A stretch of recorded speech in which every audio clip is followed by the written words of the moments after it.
Assalamu alaikum. Sanibonani.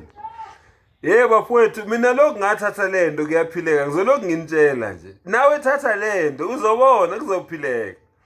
Ayinabungozi lento. Ukukhonza nje umdalo wakho, ungamxubi nezidalo zakhe, umkhonze nje yena yedwa. Uthi nje la ilaha illallah Muhammadur Rasulullah.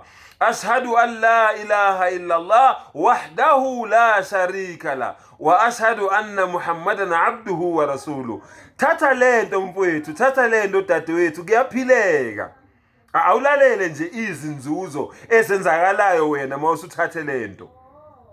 Into yokuqala eyenzakalayo kuwe wena uma ngabe sowuthathe lento, mfowethu, inhliziyo yakho ithola ukuthula. Uhlala unokuthula ngaso sonke isikhathi enhlizweni yakho ngoba wena usuthathe lento engenabungozi, usuthathe lento enzani ejabulisa umdalo wakho. Bese umphefumulo wakho uthola ini? Uthola ukuphumula. Uthola ukwethaba, uthola injabulo. Ngani wena usuthathe lento ejabulisa umdalo wakho engenabungozi. Umdalo wakho ujabulile ngawe. Ubani ongamendleleni yakho? Okulandela lapho ama-nerves wakho, imithambo yakho, imisipha yakho iyakhululeka. Uyazi uhamba ngokukhululeka noma uhleli noma uhamba uyazizwa manje uyakhululeka ukuthi ngikhululekile maketongeni kwaSathane. Ayisekho into engivimbele endleleni yami. Ayisekho incweba noma intambo ela emzimbeni wami. Ayisekho impepho ekuzomela ukuthi ngiyoyishisa ngikhulume nento engezwe noma ziyangizwa noma zingizwa. Akusekho ukuthi ngilokhu ngithengana namakhandlela, ngilokhu ngithengana nezinevu, ngilokhu ngithi ngilokhuzela ngibhemisa abantu abangasekho. Ukhululekile. Hawu ya, nolwazi. Kuhlakanipha kokuqala ukumesaba uNkulunkulu. Uthi uNkulunkulu ngizokuvulela ingcebo yolwazi. Wazi izinto eziningi, ngizokuvulela into eziningi, ngizokubonisa izinto eziningi obukade wena ungaziboni la emhlabeni.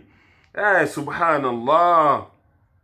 Allahu Akbar. Zonke lezi zinto lezi uyazithola mawenzeni mawuvele nje wathatha nje lento, wahlukana nezinkinga, wahlukana namaketango kaSathane, wahlukana namampunge namanga nani, waqonda nje ngqo, wangabi nabanye onkulunkulu ngaphandle kamdali wakho.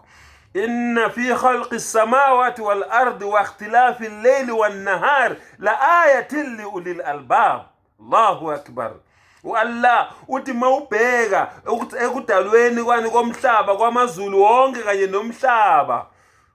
Subhanallah. Wa ikhtilafi al-layli wan nahar, ukushintshana kwemini nobusuku phambi kwakho kuyashintshana phambi kwakho. Lokho kuwuphawu kubantu abasebenzisa ini? Umqondo. The people of intellect, abantu abasebenzisa impawu lezo Allah kubonisa zona ukuthi wena mawukubona lokho bese uyakwamukela bese ukhonza umdala wakho, uhlakaniphile, ukhaliphile, uyinjula buchopho, uyinjululwazi.